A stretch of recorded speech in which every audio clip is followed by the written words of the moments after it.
Good morning, ladies and gentlemen. This is Dr. Shaileshwari Haridas. I'm the Associate Director of MIT School of Government. It's my privilege to welcome Dr. Narendra Jadhav sir today, who is a person who has handholded School of Government concept. That's how I usually, take you, sir. Every time whenever we revamp our syllabus, we have any of the internship related things and all. Usually, sir is the first one. Usually, I approach him saying that sir, hey, asa hai pude kai karayche. This is my question which I always ask him, and he is the one who has supported the concept of School of Government from many years as such. He is on our advisory board too. He also has supported our School of Economics on the other side too. Sir, we are so happy that you have accepted to be on our platform today. And who else can speak better on 20 lakh crores pros and cons? We see so much from media, but we always say that media, whatever we read in media may be a truth or a myth. Like we need to take our own judgment. But the people like you, when you speak from the authority. So whatever you speak is definitely the right thing for all of us. So without taking much of time, I request Professor Kalyan Sarup to give the opening remarks and the introduction of Sir today. Professor Kalyan Sarup, who is the Dean for Faculty of Management, he is the one who handles our entire BBA program. As you all know, our BBA program is one of the flagship program under MIT World Peace University. So the way we are known for our Bharatiya Chhatra Samsad, we are known for our School of Government, we are known for our other social initiatives like National Teachers Congress or even Sarpanch Samsad, which we are conducting. All these are the social initiatives which we have. Very similarly, even our BBA program is also known for, it's a very popular program as such. Over to you, Professor Kalyan Sarup. Thank you very much, Dr. Haridas. Good morning, friends and colleagues. It is an honor to welcome Dr. Narendra Jadhav, Speaker of the Day. Welcome to all my colleagues present in this important webinar as well. It is indeed a great pleasure and honor to introduce a personality like Dr. Narendra Jadhav. The life story of Dr. Narendra Jadhav is the story of the emerging resurgent India and its great potential. From a modest start as a first-generation learner from the family in Mumbai, Dr. Narendra Jadhav grew up to be a public figure undaunted by social and economic deprivation. He has mastered several areas and left a distinctive mark in economics, education, public policy, and literature. His contribution to different fields of public life, fighting against all odds, has earned him wide recognition. In fact, Dr. Jadhav is regarded as a role model for millions of disempowered in our country. A celebrated public figure, Dr. Narendra Jadhav is a recipient of as many as 67 national and international awards for his contribution to education, literature, culture, and social work besides economics. These include 4 honorary DLit degrees from different states, prestigious President's Medal from Indiana University, United States of America, and above all, Commander of the Order of Academic Palmes by Government of France. Dr. Narendra Jadhav did his PhD from Indiana University, USA, with distinction. And along with his PhD, he also taught in 2 US universities.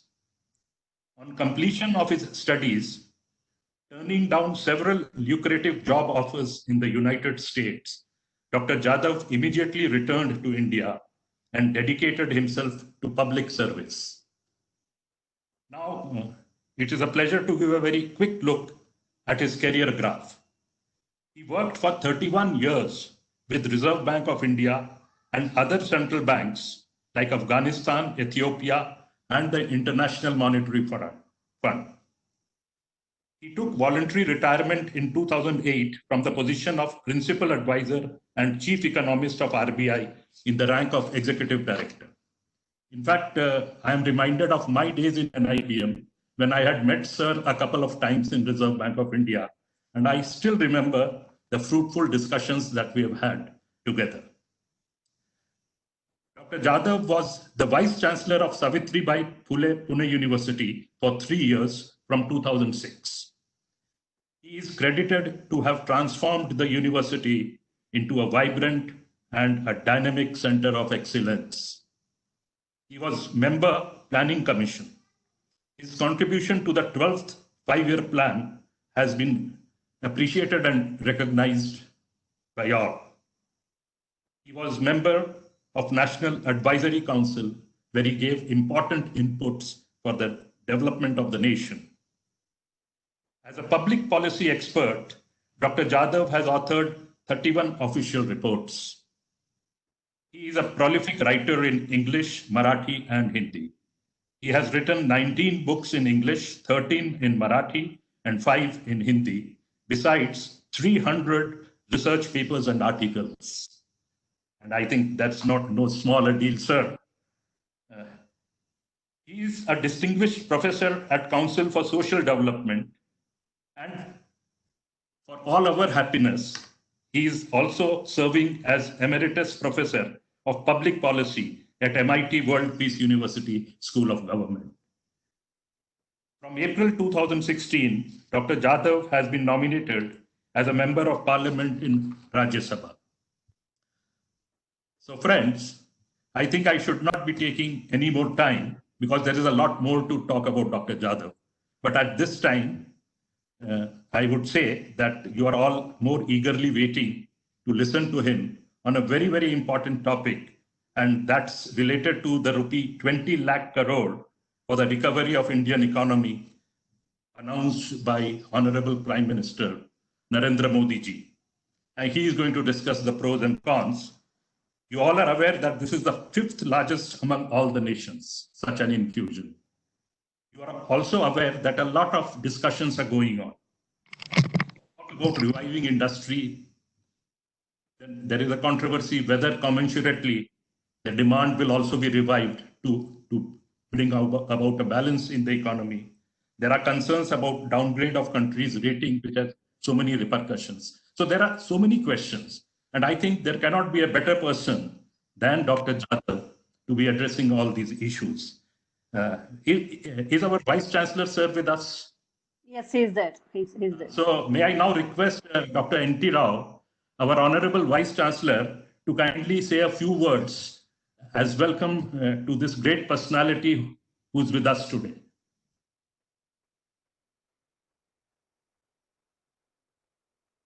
Dr. Rao, please. Dr. N.T. Rao.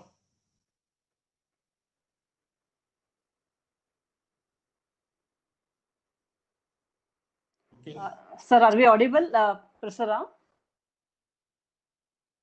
No, I think yeah. see the problem on his because I see he's not connected from mobile, he's connected from his laptop or computer. There. Yes, sir, then we can call him later. So Yeah. without any further delay, let us hand over the platform to Dr. Narendra Jadhav. Before Dr. Jadhav sir starts the call, sir, Rahul Saransa message आला था. He's conveyed his Rahul Karat Saransa message आला था. He has conveyed his apologies for not being able to present here. He's on another call. So, but he said, welcome to MIT World Peace University and a heartfelt welcome to you. Message आला. All right. Can I start now? Yes. Yes, sir. Please. Good morning, friends.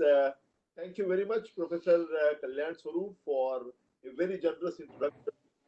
Just to set the record straight, you gave a very generous introduction, but the CV was slightly older. The total number of awards that I have got is 70, not 67. And I have added some more books in the interregnum. So in Hindi, Marathi, and English, my total number of books is 40, and 2 more books are about to be published after the lockdown is over. I'm no longer the professor with the Council for Social Development, but I am, in addition to MIT World Peace University. I am teaching this year at Ashoka University, Masters Union Business School, and Indian School of Business. That is going to happen this year. In Ashoka University, I have been teaching for the last 2 years. Thank you very much for your generous introduction. And thank you, Dr. Rao, Praveen Patil ji, and of course, Professor Shaileshri Haridas for organizing this seminar. Well, friends, I'm truly delighted to be here to interact with you on a subject of a great contemporary relevance. At the very outset, let me salute all the corona warriors, the doctors, the paramedics, police force, workers in the essential services, and all others who are engaged in this fight for life. The corona crisis is an unprecedented crisis. It is a cataclysmic crisis. This is something that happens once in 100 years. It is simply unimaginable that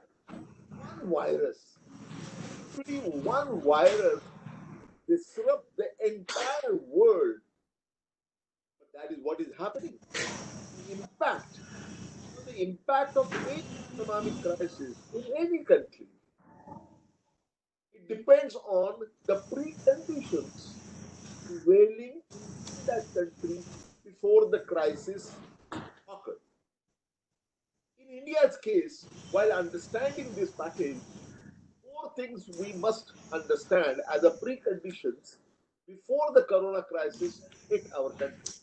First, even before the corona crisis hit us, the economy was already slowing down. The unemployment was second. Second thing that you know that health infrastructure has been very weak. In spite of all the talk for all these years by all governments, so there's no exception. We have never, until recently, we have never spent more than 1% of our GDP on public health. Now, this is criminal. In all other countries, for example, in African countries, which are considered very poor and backward, even they are spending 2% or 2.5%. And for years, India has been spending around 1%, little more than 1% of GDP. As a result, our health infrastructure has been very weak. This is the second thing that you must note. Third thing, the financial sector of our country has not been as robust as it once was. It has been having serious problems, and that has a bearing on the economy and economic growth. The fourth thing about and the precondition that you must note about India is that we have a very large unorganized sector. More than 90% of our workers are in the unorganized sector, and out of which very large number, unusually large number of workers are interstate workers or migrant labor. And their number is estimated to be something like 8 crore or 80 million workers. Because of this corona crisis, and it has shaken the whole world, including, of course, our country, policymakers all over the world, each and every country, they are facing a major dilemma. What is the dilemma? We are facing the same dilemma and we are debating about it. If you keep the economy under lockdown, it is going to inevitably lead to a major recession, a massive unemployment, massive poverty, malnutrition, and even possibly hunger deaths. These are all possibilities.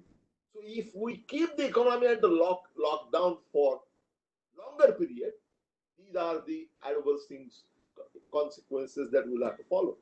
On the other hand, if we start the economy, if we keep the economy running, airlines running, restaurants open, everything open, like business as usual, there is a huge risk that more and more people are going to be sick, and there is the likelihood of huge number of death. So this is a dilemma that every policymaker in every country is facing. In fact, one has to strike, every policymaker has to strike a balance between saving lives and saving livelihoods. That is the biggest challenge that we have, and we must bear that in mind before we analyze the new economic package. Looking at this big challenge, I would also like to note what is our biggest achievement so far and what is our biggest failure so far. This is to give you perspective before we understand and appreciate the importance of the new package. Our biggest achievement. There are three big achievements that we have, very remarkable. First of all, Corona crisis did not remain as a government versus Corona crisis situation. It became a mass movement. And the credit, of course, goes to the Honorable Prime Minister Narendra Modi, who made sure that there is the whole thing. It is a mass movement, and people at large are addressing, unified way, they are addressing this Corona crisis. Second thing that we must note, a great achievement, that our death rate is much lower than any other country in the world, or most other countries in the world. Just to give you an example, in India, the death rate is, by Corona crisis, is 4 per 10,000 people, whereas in the world it is 147 per 10,000 people. So we have succeeded remarkably. Of course, there's no room for complacency. Now let's turn to the biggest failure that we have. In my view, the major failure that we have had is that we have not been able to handle the migrant labor's crisis. And this is a big blot on our great achievement otherwise, and that we have to recognize. It is against this backdrop that let us take a look at the new package, new economic package that has been issued by the Honorable Prime Minister and Honorable Finance Minister through series of press briefings. It has been explained to us. First thing to note, let me give you the overall picture and then go into the details. Overall picture is this. The package, as your title of the subject title says, this is not a package of 20 lakh crore. No, it is actually 21 lakh crore. The precise amount is 20 lakhs and 97,000 crores. So this is a huge package, 21, roughly speaking, little less than 21 lakh crores. Out of this 20, now how big is this as compared to other countries? When you make cross-country comparisons, you have to compare the total size as the ratio of GDP of that country to make it a reasonable comparison. Most countries in the world have had package of 10% or less than 10%. America, for example, has exactly 10% of GDP. That is the size of the package that they have. The only exception there is Malaysia, which has had a package of 16% of GDP. But most other countries have 10% or less of the size of the package. What is the size of India's package? India's package is 10.5% of GDP. So undoubtedly, it is very impressive size, 10.5% of GDP.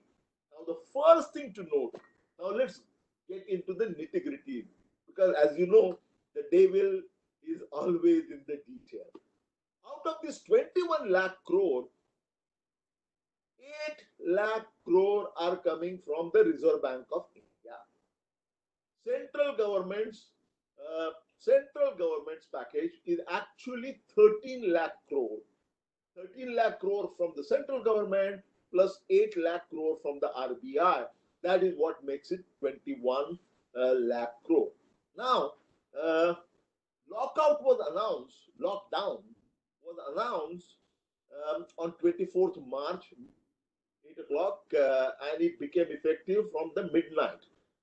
The first package, I call that package 1.0, that was announced on 26th March. That is 36 hours after the lockdown started. Then came series of reforms from RBI. Then they started the second round of economic packages. I call them 2.1, 2.2, 2.3, 2.4, and 2.5. And these 5 packages from the central government, as announced by Honorable Finance Minister, they started on 14th May and they were over by 17th of May. So in 5 days, 5 packages were announced. And so totally, we have first package 1.0 on 26th March. Then we have second round of packages. In the second round, we had 5 packages beginning on 14th May and ending on 17th May. Let's look at each of these packages, including the RBI package. Please remember that out of 21 lakh crore, 8 lakh crores have come from RBI. It is not from the central government. Now, package 1.0. Package 1.0 is really focused. Package 1.0 is really focused on the lowest strata of society, those who are economically poor and the below poverty line people, and bottom, you can say bottom 80 crore people. Out of the population of 135 crore or thereabout, this package, and rightly so, was focused on the 80 crore people who are at the bottom. And it has some very, very important provisions. Since I have to cover 6 hours of finance minister speeches and 2 hours of governor of RBI speeches in all 45 minutes, I will focus only on the major things and leave the minor things for questions or for your further study. The 5 most important things in the first package. First package is very, very important. It was a survival kind of package. 5 kilogram of rice or wheat per person per month for 3 months to 80 crore people. 1 kilogram of pulses or dal for per person per month for 3 months for 80 crore people. And the total amount of money spent, proposed to be spent on that, is 30,050 crore. 30,500 crore. Now, all this is not actually going to be spent because part of that is already there in the budget. In the budget 2021, there is a large amount of food subsidy. Now, we have enhanced that. Now, every time I'm going to talk about the total expected expenditure and incremental addition going beyond what was budgeted in the latest budget. Please understand that.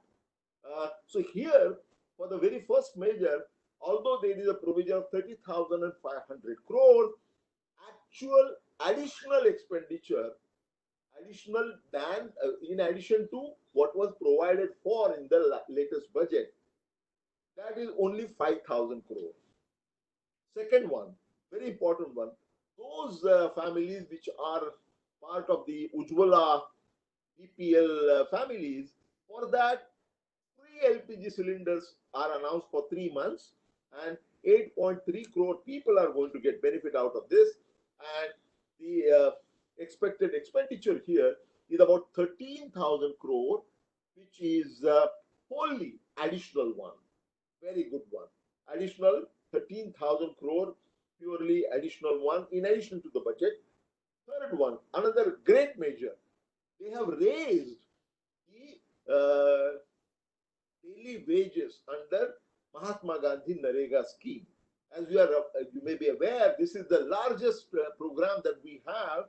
Now there, the 100 days of employment is guaranteed by the central government for anybody who comes forward. So what they have done is that the daily wages of the workers on Mahatma Gandhi Narendra scheme, they have been raised by 20 rupees from 182 to 202, which means that per person will get 2,000 rupees more, because the 20 rupees per day and minimum 100 days of work, so that is minimum 2,000 rupees more, and government is going to spend 26,400 crore on this project, and this also is entirely outside the budget, in the sense, in addition to what was provided for in the budget.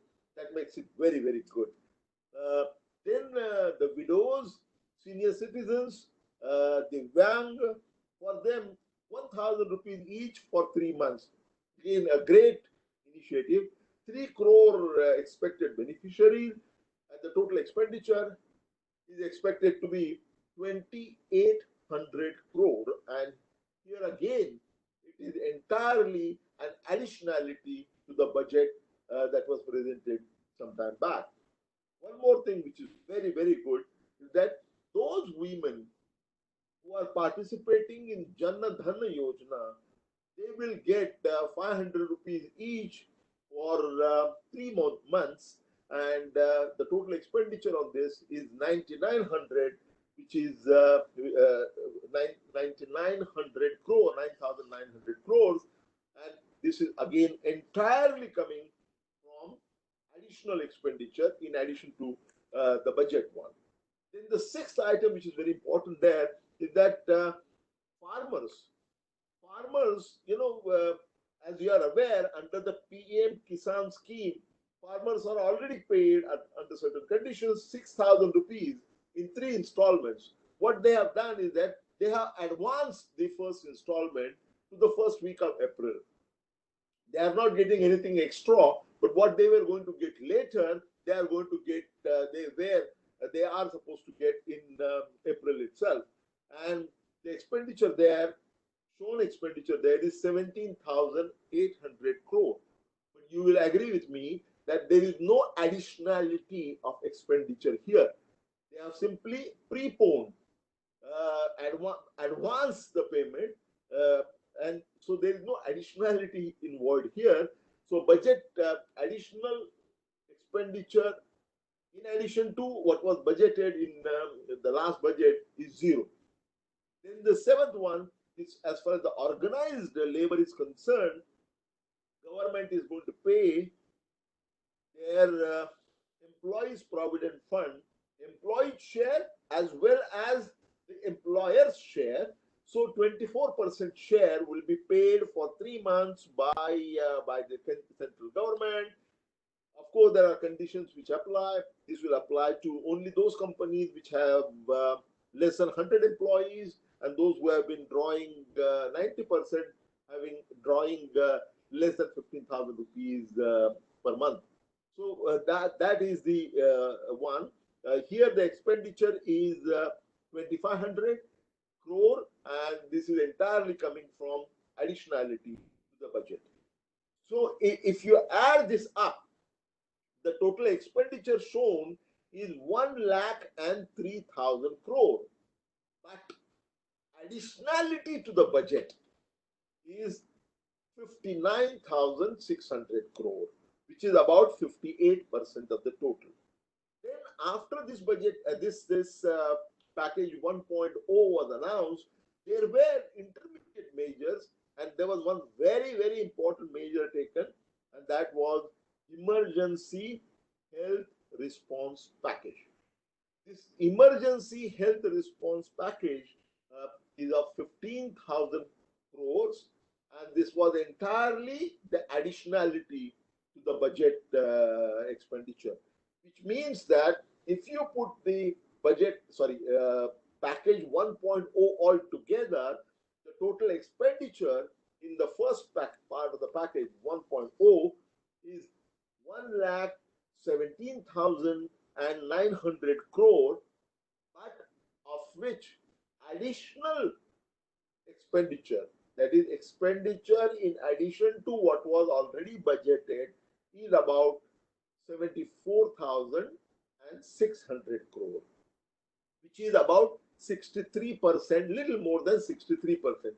This is not bad ratio at all, but you must have a clear idea about this. Then there are other small items, but important ones, like women's Those are not payments, but those are kind of support. Women's self-help group, for example, earlier there was without collateral, the amount of loan that they could get was 1 million rupees. Now that has been raised to 2 million rupees. This will benefit about 7 crore women. And then organized laborers can get 3 months of their wages as advance. And then construction workers, states have been told that there is a fund created of 30,000 crore rupees, and from that they should use. That has been directed to the states. And then there is a revenue loss on account of reduction in the tax rate. Now, please note that you are not going to pay lower taxes. You will pay initially. You know, the professionals will get a tax deducted at source at a lower rate. That doesn't mean that total tax liability is going to reduce. You will have to pay the entire amount, but instead of making upfront payment, you will have to make a payment later. So, and that expenditure is shown as revenue loss because of tax concession has been shown as 7,800. And then there is a miscellaneous expenditure, including a lot of things, of 37,100 crore. So if you look at the basic package 1.0 plus the intermediate measures, the total amount of expenditure is 1,92,800 crore. So roughly 1.93 lakh crore, which is a huge amount, which is about 0.96%, nearly 1% of our GDP. But of these, the extra budgetary expenditure is going to be about 74,600, which is about 30% of GDP, 38%, 38.7%. So this is the picture about the first package, which was very basic and survival package. Then came a series of packages or measures by the Reserve Bank of India, and Reserve Bank of India, as I told you before, they have contributed 8 lakh crore to this package. And there are various ways. What they have done, they have not distributed the money. What they have done is that they have given banks liquidity. They have provided liquidity to the banks to be able to give loans to more people. That is what they have done. And they have, in some cases, they have taken the guarantees. And this applies to both banks as well as shadow banks like non-bank finance companies as well as the housing finance companies and so on. For example, they have done CRR reduction. What is this CRR reduction? That is cash ratio reduction, cash reserve ratio. CRR is cash reserve ratio. This was done when Dr. Rangarajan was governor. He used to do it so many times that the initials came from his name, C. Rangarajan. That is how that was the popular joke around that time. CRR is a very important policy instrument where if you lower the CRR, what is CRR? CRR is out of all the bank deposits that a bank gets, a certain proportion has to be kept in form of cash reserve. CRR is the cash reserve ratio. And that cash reserve ratio, if you lower the cash reserve ratio, which would mean that banks will have at their disposal larger amount for onward lending. So that is the idea.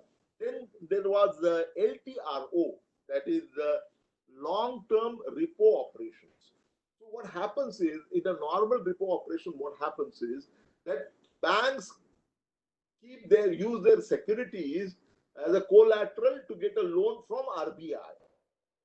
That is normally up to 28 days, but RBI now came up with a new scheme, LTRO, that is long-term repo operations, where banks can give them securities and take loan under that from a range of 1 year to 3 years.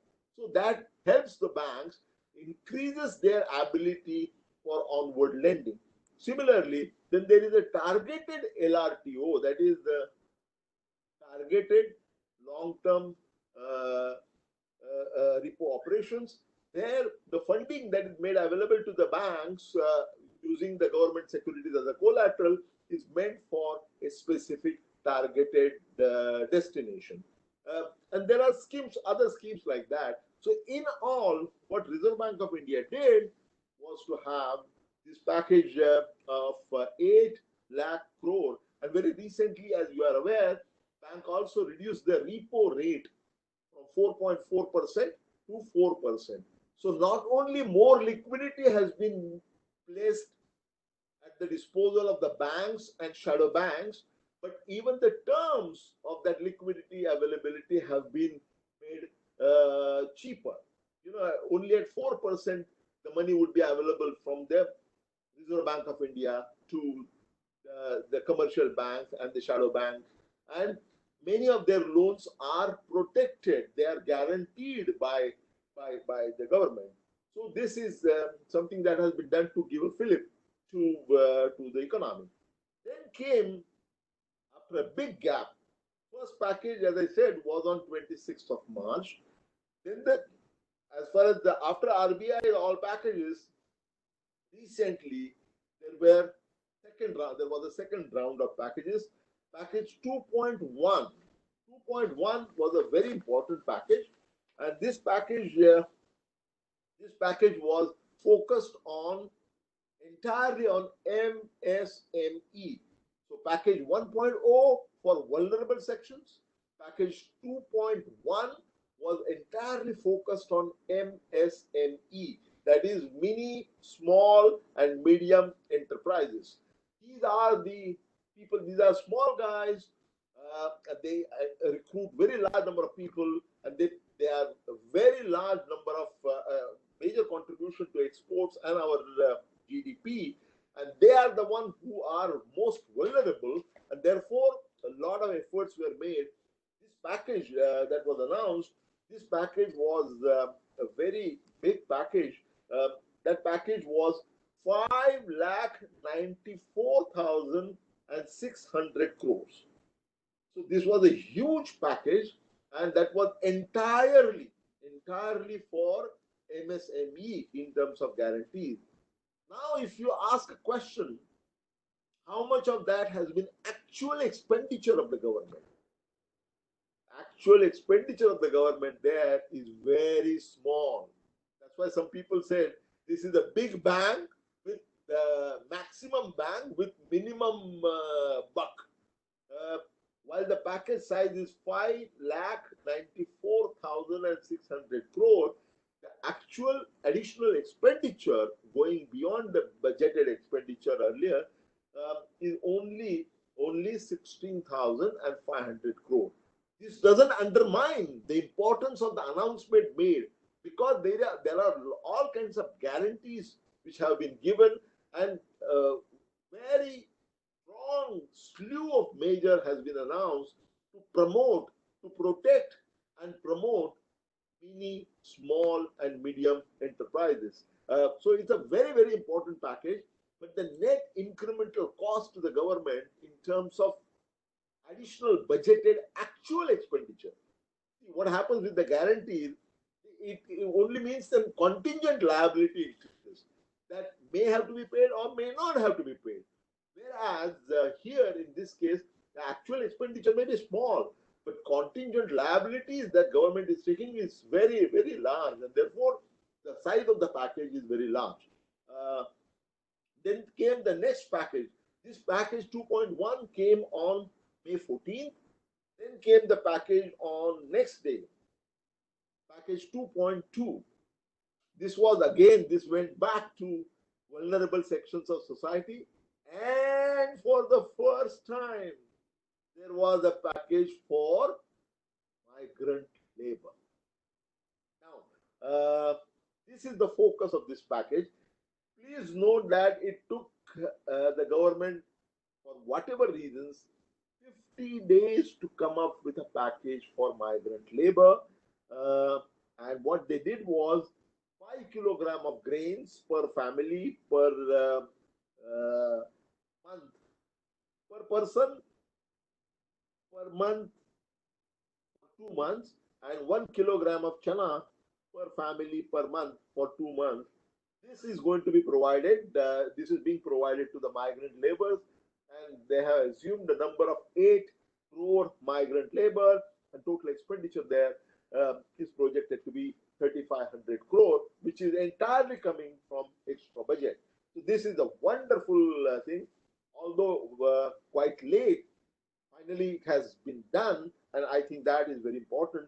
Then there are other things in this package like national portability of ration card, affordable accommodation, and but one very interesting thing which comes here is that for micro loans under Mudra, there is a Mudra Shishu loans. For those loans, those who make payment in time, they will be given 2% interest subvention. That's good, but not good enough. But what I like more is street vendors. For street vendors, now there is a special facility for street vendors, and a loan of 10,000 rupees can be given to them as a working capital loan. I think this is very, very good.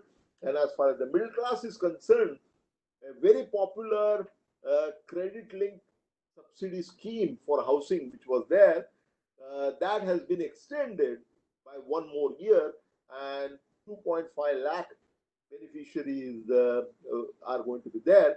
This is also supposed to promote the construction activity in our country. This was package 2.2. Then we come to package 2.3. 2.3 package is entirely for agriculture, and a very, very important one. Here again, let me say that there are huge schemes, very, very important schemes, and I will briefly talk about it. For example, the 1 lakh crore rupees of agriculture infrastructure fund is being created. Micro food enterprises, 10,000 crore rupees scheme is coming. For fishery chain, 20,000 crore scheme is coming. Now, these are all very, very important ones, but they are going to be they will show their results and effects after some time. These are not something that is going to happen today. Because, for example, the Agricultural Infrastructure Fund, this will be created by the central government helping NABARD, RBI helping the NABARD. So 1 lakh crore would be a very, very important one for agricultural infrastructure. The total size of this package is 1.5 lakh crore, but the actual additional budget expenditure in addition to what was budgeted in the latest budget is only 2,000 crore. This again does not undermine the very important policy initiatives which have been taken: Agricultural Infrastructure Fund, Micro Food Enterprises, then amending the Essential Commodities Act, agriculture marketing reforms, and most importantly, introduction of contract farming. So all these things are going to happen, although the net and incremental cash outlay immediately for the government is relatively small, of only 2,000 crore. But again, this does not undermine the importance of the policy announcements that have been made. Then came on 16th May, the package 2.4 came. This package is a package for structural reforms. Structural reforms. So there are huge announcements. Actual expenditure is very, very small. In this package of May 16, the actual expenditure is 8,100 crore. But this package is not big because it has structural measures announced, like coal mining liberalization, mineral mining liberalization. In defense sector, there is going to be a negative list, and that list would mean that only the domestic producers can produce that. It cannot be imported, or it has to be entirely indigenous. And then civil aviation sector is also being opened up, and 12 more airports are going to be auctioned, and so on. In power sector, as far as the union territories are concerned, all the power distribution companies, discoms, they will be all privatized. So these are important announcements. But what I like best is this announcement of social infrastructure project like hospitals. What they have done is that the viability gap funding has been raised from 20% to 30%. What is this viability gap funding? Sometimes project is economically viable, but financially it is not viable because there is a shortfall in the resources raised and resources required. So government steps in and makes good for that viability gap. Earlier, viability gap funding was limited to 20%, but now for social infrastructure projects such as hospitals, that is going to be 30% outlay, which is a remarkably good one. So the package size here is 8,100 crore only, and entirely this is coming as an addition to the budget that was announced some time back. That brings us to the last part of the package, package 2.5. And this package, I'm again very happy to say that this is not a big bang package, but it has something more now for the migrant labor. What has been done in this package is that 40,000 crore have been provided. 40,000 crore have been provided for those migrant labor who are already in their village. So Mahatma Gandhi Narendra scheme will be expanded to, especially to take care of the migrant labor, and for that migrant laborers who have returned home. So for that 40,000 crore package has been announced. Then there are some important announcement about the ease of doing business, but more importantly, there is an announcement of streamlining public sector. What they are going to do is that in public sector arena as of now, they will identify sectors which would be called strategic sectors. Those sectors which are other than strategic sectors, they will be completely open. In the strategic sectors also, there would be maximum 4 PSUs. If there are more than 4 PSUs, then other PSUs, smaller PSUs, either will have to merge with the bigger one or they will have to be privatized. And then there is a very important another announcement.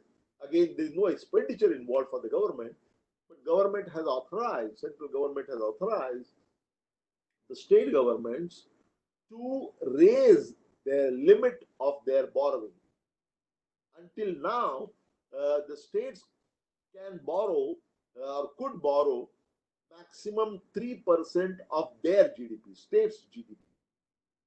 Now, that limit has been raised to 5%, which means that states can borrow more, not from the central government, but they can borrow more from the market. And in that process, about additional 4.8 lakh crore of resources would be available to states. That was the 5th package. Now, if we put all these packages together, as I said before, the total level was the total amount was close to 21 lakh crore, out of which 8 lakh crore came from RBI, 13 lakh crore came from the government of India, and out of that 13 lakh crore, what is additional budget, other than budget, the additional expenditure involved would be 1,56,500 crore, which I can't say is terribly large, but it is very, very substantial. One final comment before I take questions is that, in my view, this budget is a very, very good beginning, excellent beginning, but it is not the end. The Honorable Finance Minister has said that there is no other package coming. I do not know what was the reason, and I'm not her spokesperson, but I would like to say that as an economist, and it's my personal view, that this big package that has been announced is basically a survival package. This is the basic package. This is not an end. We will have to have one more package which will be focused entirely on revival of growth. First one was survival, second one would be revival of growth, then there would be a third big package required for financial sector reforms. That is the order of the day. That is the need of the hour. And unless we do that, our growth cannot be a sustainable growth. And finally, structural reforms. There would have to be possibly one more package of structural reform. Some of the structural reforms have already been announced, very, very important in this package itself, but maybe some more structural reforms, that package can also come. So these three additional packages, I feel, in my personal view, as an economist, are needed. This is not to undermine the great package that has been introduced, but it only means that we have made a very, very solid beginning. But this is not the end of the beginning. We have lot more, three more packages which are which should be coming on the way. When and what form they will arrive is something that only the time will tell. I'm going to stop here and take your questions. But before that, let me take some water. So nice of you, and I always admire the way you put up the data and the way you interpret the data. Actually, no other media can do that. We, as a common man, we hear a lot of things from media, we read from the newspaper, but the way you analyze all those things, it's always a feast for me to listen always. Of course, as usual, you spoke so well as such. I request Professor Kalyan Swarup for the concluding remarks for a minute, and then I'll have the question answers. We have a lot of questions, sir. I already have around 15 plus questions, which I can see here. Professor Kalyan Swarup, over to you.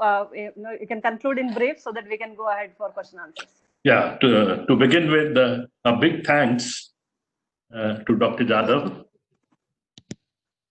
Can you hear me? Yes. Okay, sir. Dr. Kalyan Swarup, can you just give me a minute? I think we have Dr. N.T. Rao, who is not able to hear him. To welcome Dr. Jadhav. Of course, we didn't want to break the speech of Dr. Jadhav, sir, so therefore we didn't get him in. Dr. Rao, sir, are you there? Yeah. Do you hear me now? Yes, sir. We can hear you. Thank you, Praveen. Jadhav, thank you very much. Welcome to MIT WPU. I would have said that in the beginning. But unfortunately, I had some technical issues with my device, and I could not speak at that point of time. Hello? Yeah. Yes, sir, we can hear. I can hear you, although we can't see you. Okay. I know maybe some they've muted my video or something. I switched off the video. From my side, it's open. Video is also on, sir. I don't know why. I can see you, sir. Your video is on. Okay. That may be a little technical issue. Yes. Professor Jadhav, I think Professor Haridas has mentioned that it was feast to our ears. And really, how to explain? I'm not it's wonderful hearing you, listening to you, the way you give the numbers, your preparation for the event. Really delighted to have you once again. Every time I hear you, I meet you, I hear you. It's wonderful hearing you. I'm really fortunate to have you, sir. Thank you very much. Thank you. Thank you, Professor. Thank you. Okay. Thank you, sir. Thank you, Dr. Rao. And before the question answer session start, it's an honor for me to briefly give some remarks about what Dr. Narendra Jadhav has just spoken. He started in a beautiful way. He saluted all the corona warriors. He described the catastrophic crisis. He talked about the weakness, in fact, he said about the financial sector not being very robust in our country. He pointed out that there is a large unorganized sector having huge numbers of migrant workers. During this lockdown, which is unprecedented, there is a policy dilemma all over the world, not only in India. And there are uncertainties which are associated, lives versus livelihood. The good news he gave was that our death rate is really low. But the major failure has been the plight of the migrant laborers. And then he described the entire economic policy of the government in a very lucid manner. He analyzed the allocation of the 20 lakh crore, which was indeed very insightful. He had very lucidly explained the monetary and fiscal issues involved.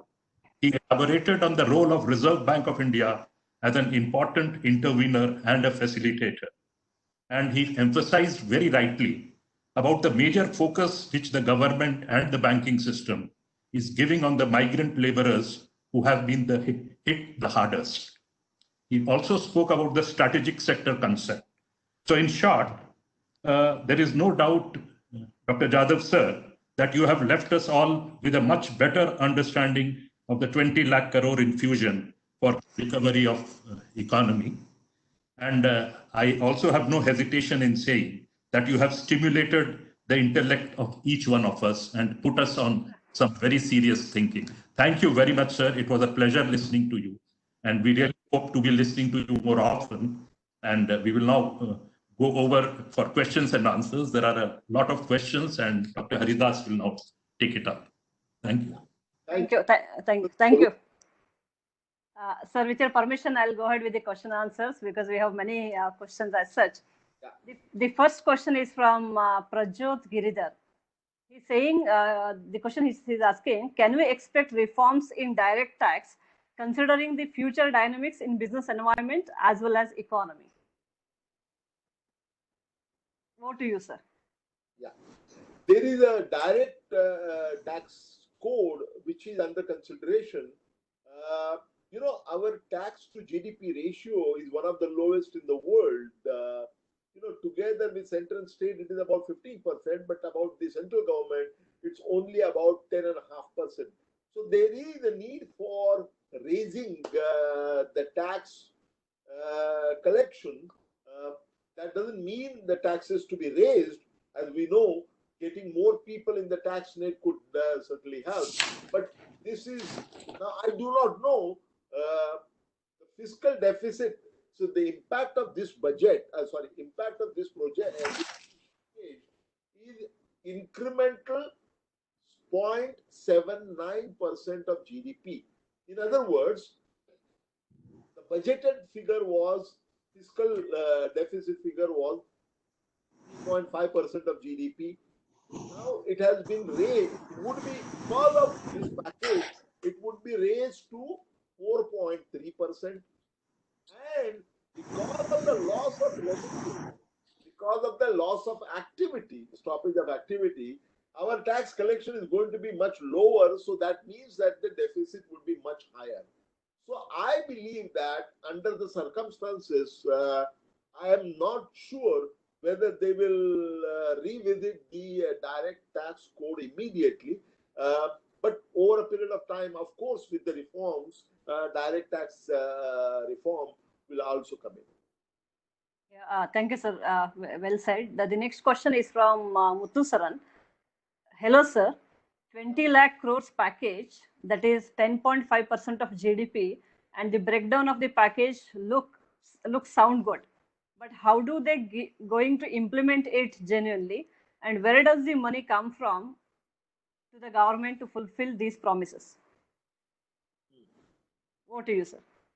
Very good question. See, the packages would have to be implemented. See, a lot of things are going to benefit, the vulnerable sections will be benefited by the direct benefit transfer. So the JAM Trinity is now going to come in handy. So a lot of money, what is going to widows or the Divyang or migrant laborers, whatever money is to be paid, that money would be directly credited to their accounts, which is a very, very good thing. Now, as far as other packages, other parts are concerned, of course, state governments would be actively involved in implementation. How effectively they do that would depend, but I think everybody has taken this with all the seriousness. So I think it would be implemented in the right spirit. What was the B part of the question? No, where does the money comes from to the government?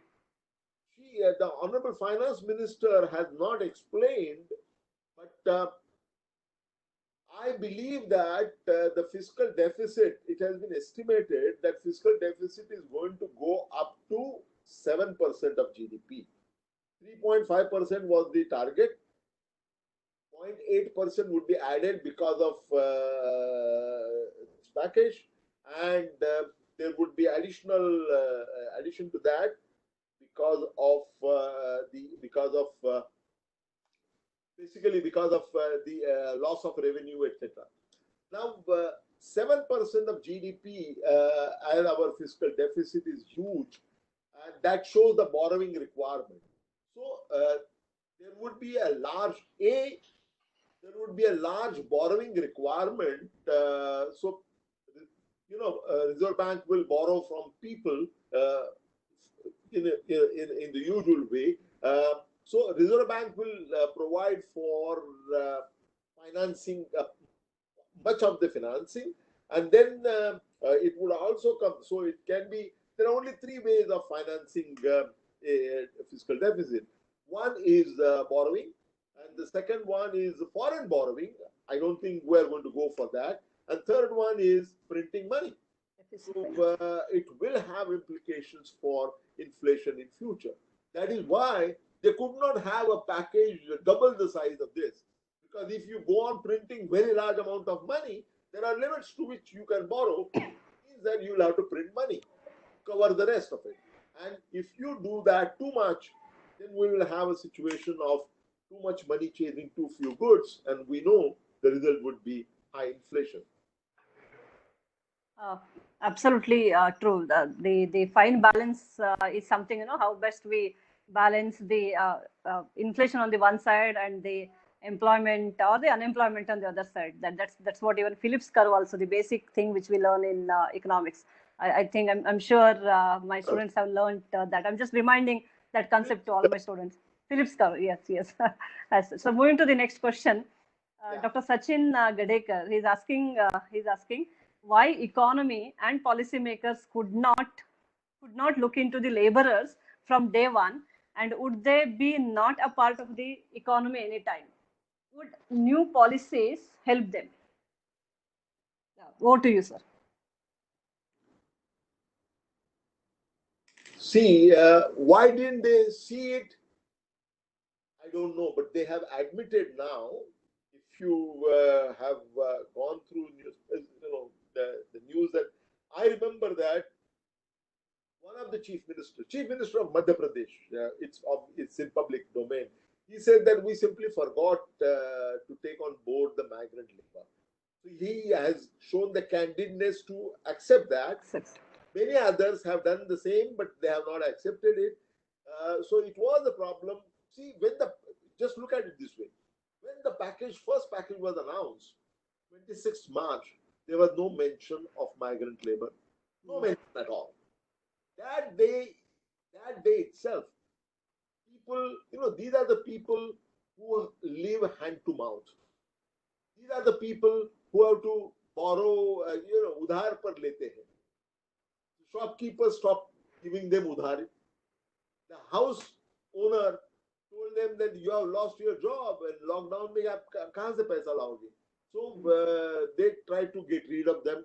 So very large number of these people were completely helpless. They did not know what to do. Therefore, as a headline, I cannot forget, whole India was walking home. That was the headline of one of the newspapers. India walking home. Several lakhs of people. Can you imagine? From Kerala, people tried to walk to Bihar. It's a matter of great shame. We have many achievements, but this has been a colossal failure that we Absolutely. have, that we did not take care of them in the right time. Now, whether central government is to be blamed, or the states are to be blamed, or the coordination between them is to be blamed, that discussion will go on. I don't want to go into that. The fact remains that we have failed in a very big way. Only 3 days back, Amitabh Kant, he's the chief executive officer of Niti Aayog, Okay. admitted that we could have handled that crisis much better. But that is an understatement. It does not reflect the huge problem of human crisis that has been involved. You know, when I remember two images are ingrained in my mind forever. Was one woman trying to say that मुझे corona होगा तो भी चलेगा, लेकिन मुझे खाने के लिए दीजिए, क्योंकि मैं बच्चे को दूध नहीं पिला सकती हूँ, मुझे दूध ही नहीं आता है. Now, this is a big block on us. Now, when you find a young lady on bicycle takes her father 1,000 miles away, you know, you are proud of her achievement. But having to forcing her to go through that with her father is something that we can't be proud of. So, as a conscientious Indian, I am ashamed to admit that this large strata of society, we did not address their problems adequately and in timely manner. Absolutely. So well said, sir. I was reading one of the media report yesterday. This has actually happened in border. I'm from Karnataka, so I know that actually even the place also. A lady delivered a baby, you know, somewhere near that particular field and all. They have the paddy field actually wahan pe. And then she carried the baby. You know, first day only she carried the baby, and then again she started walking. It was so I don't know how do I express that, but it was so, you know, so sad, and it's too difficult for us to digest all those things. Yeah. Moving to the next question, sir. As per E&Y prediction, 2.75 lakh crore is the actual expenditure. So it is true. Then from which source do you think government is going to meet this expenditure? I think Akshay more or less, sir, mentioned this particular. Yes. Let me explain this figure of 2.75. Okay. I have been saying today, you know, the total additional expenditure is 1,56,500 crore. So from 2,75,000 crores, you subtract 156,500, it gives you, I believe it leaves you 1,18,500 crore. Now that 1,18,500 crore is already budgeted expenditure. In addition to that, there has been an additional expenditure of 1,56,500 crores. That is why the total actual expenditure involved could be around 2,75,000 crore, which will have to be financed, as I mentioned earlier, either by borrowing or by printing money. There is no other way. Absolutely. So I'll move to the next question. Dear sir, what kind of financial sector reform would you recommend? This question is by Kaustubh Savarkar. This is again, this is something which will require an entire session. But to be very brief, I would say that our NPA problem has been huge, and recapitalization is not the only thing that we have been doing. I think there is a huge systemic problem involved, and we will have to address that. There, I think a good start could be P.J. Nayak committee's report, which has been collecting dust. I think that report was phenomenal, and that report reconsideration should be given, and maybe there should be, like the Narasimhan committee in 1991, maybe there should be another committee appointed under some big expert, retired governor of RBI or somebody, and financial sector reforms anew should be considered, discussed, and possibly implemented. Absolutely, absolutely. Sir, moving to the next question. This question is by Mr. Ganesh Shivappa. He says, considering the migrant labor shuffling states for livelihood, do you think there is need of a separate department as state ministry to look at the vulnerable migrants in more holistically to safeguard them from all probable obstacles in such unforeseen circumstances or otherwise? What do you, sir? Politically, it is not going to be possible. Although in principle the idea is very good, I don't think politically it will be possible. In fact, take a state of Maharashtra. Are we not aware that there has been a demand for a very long time to throw these people out? Now these people are gone or going, a large number of them are going, and that's going to create in the immediate future a major crisis in terms of paucity of expert labor available. And how we come across that, I don't know. Every state is a part of India, so it cannot have its own policy. But I think the state, there, although labor comes under the state subject, I think there has to be a coordinated effort and coordinated policy. But politically, this would remain a very, very sensitive issue. There are a lot of questions, but given the time limit and everything, I'll take last two questions, sir. This question is about your book. Of course, your book is something which is always discussed in all the talks which we have. Ladies and gentlemen, I request each one of you to read the book which sir has published recently, New Age Technology and Industrial Revolution 4.0. Of course, it's not the recent one. There are a lot of books, but this book is, it has drawn the attention of all the readers as such. So the question is based on that. Sir, in your book, New Age Technology and Industrial Revolution 4.0, observes that cyber security and data protection require urgent attention and emphasis. What policy measures needs to be? Sorry, cyber security and data protection. Right. Requires urgent attention and emphasis. Right. What policy measures needs to be taken by the government and private industry to harness these benefits? As far as the cyber security is concerned, we already have an institutional framework for doing that. As far as data protection is concerned, there was a committee appointed just before the lockdown. By the way, this is the book that Professor Haridas was talking about. Yes. The book which was released a few months back by the Honorable Vice President. And when I presented and discussed this book with the Honorable Prime Minister, he immediately told me to have a discussion with the all the top brass of the Niti Aayog, and I made a presentation there. This book is about the new technology that is coming through.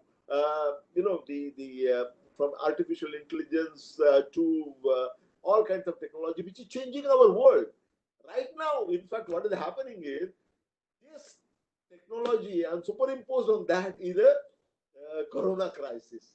So that has made things enormously complicated.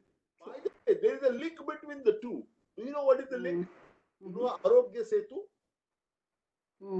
Setu, how do they identify whether a person is nearing you with the affected person coming nearing you? This is a face recognition technology is a part of this new technology, and that is being used, and that goes contour to the issues concerning privacy. But those issues will be discussed much later after we take care of the survival issues, which is what we are doing now. So nicely. This book is also available on Kindle edition now. Yes. So, those of you who are interested, please do take a look at this book. And for your information, for a Marathi organization in Pune, I'm going to speak on 2nd June. Prabodhan is the name of that. Jnana Prabodhini. No, not Jnana Prabodhini. Okay. Outfit has been created for e-discussions. Okay. And so I'm going to speak on 2nd June on that, like this. And there I would be talking about new age technology and coronavirus, the corona crisis, and in that context, what the package is doing. But that would be in Marathi, and Professor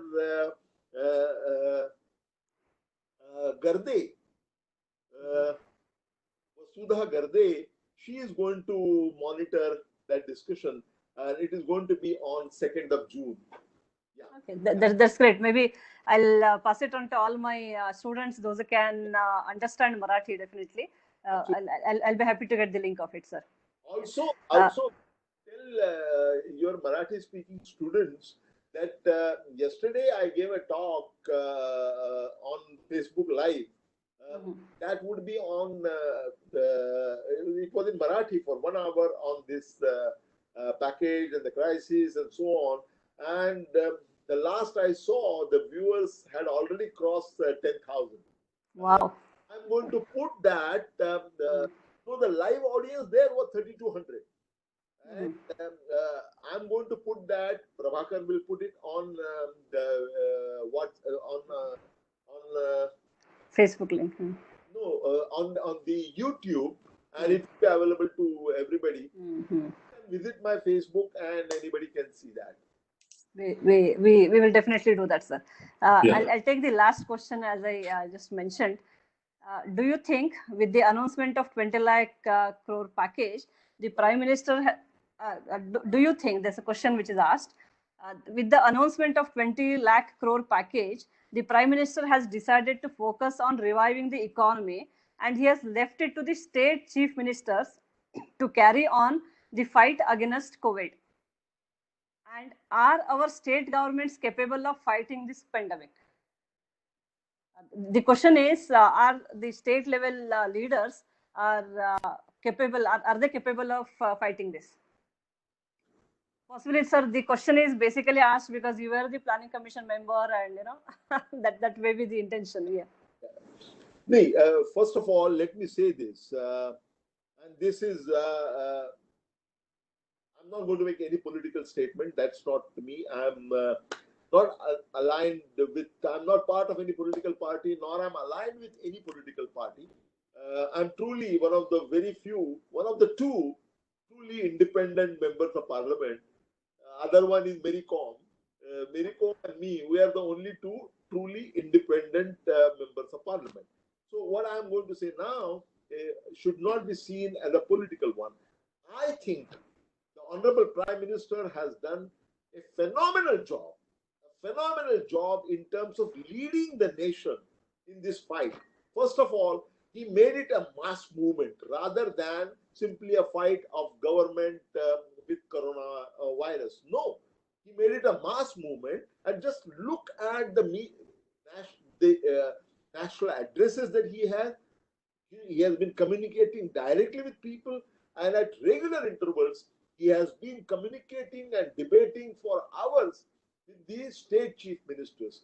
Because as far as the implementation at the state level is concerned, central government does not have wherewithal to do that. So what is required is a good harmony and good kind of cooperation between the federal government, between the central government and the states. And Honorable Prime Minister Narendra Modi has excelled in doing that so far. There is absolutely no doubt about it. However, sometimes states fail, as the MP Chief Minister admitted that we forgot to take care of this. You can also remember that when the buses were provided, some of the states refused to allow the buses to come in. Now, this is clearly a matter of coordination between the states, which was not handled well at all. And some states said that we will not accept these people. Some leaders of some states said that we will not accept these people. When a private agency, which was politically oriented, offered to give 1,000 buses, I read, I don't know how far it is true, that the ruling party's flags were put on those buses. People trying to politicize this issue of life and death is one of the most detestable things that I have seen in my life. Thank you. Thanks a lot. Absolutely true. So each and every word is worth reading it 10 more times, sir. That's actually the value, the way you have added today. I request Professor Deepak Apte, who is the Pro Vice Chancellor of the university, to propose vote of thanks and the concluding remarks. Apte, sir, are you available online?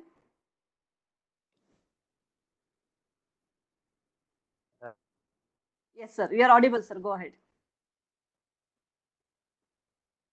Really wonderful to always hear Dr. Jadhav, and he literally shreds in pieces all those information so that your individual information rather than a bulk information. Because bulk information, you get overwhelmed with what people are talking about, but each individual item, if you now start analysis and listening to him, is really a great knowledge, and so that our perspective changes. I don't know whether this Atmanirbhar Bharat scheme, this announcement, is also linked with this package and is also linked with the revival of economy, or on which way. So maybe a little bit on that. Subsequently, we can hear from Jadhav sir what is this actually, how it is going to help us, this Atmanirbhar Bharat scheme as such. But otherwise, thank you very much, sir, for 1 hour plus this. Yeah, thank you, sir. I wish to take this opportunity to thank you all for having, especially Professor Haridas, for having organized this whole debate discussion.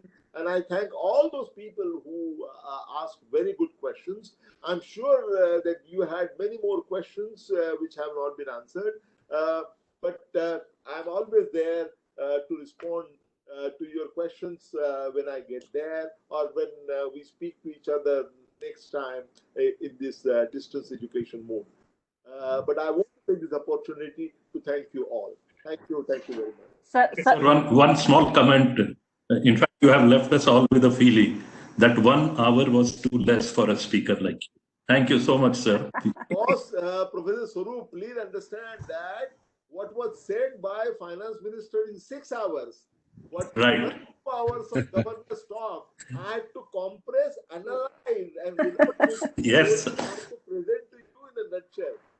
Sir, yes, sir, yes. I'm a teacher at heart, so I think I use that to present. Sure. Thank you very much. There is a comment which has come from one of the participants, which says that 1 hour is not sufficient for this kind of a panel. Thank you, sir. Thank you. Thank you. Looking forward to see you in the campus, sir. I hope the situation will be normal, as early as possible. Yeah. Thank you very much. Sir. Thank you. Thanks a lot. Thank you very much.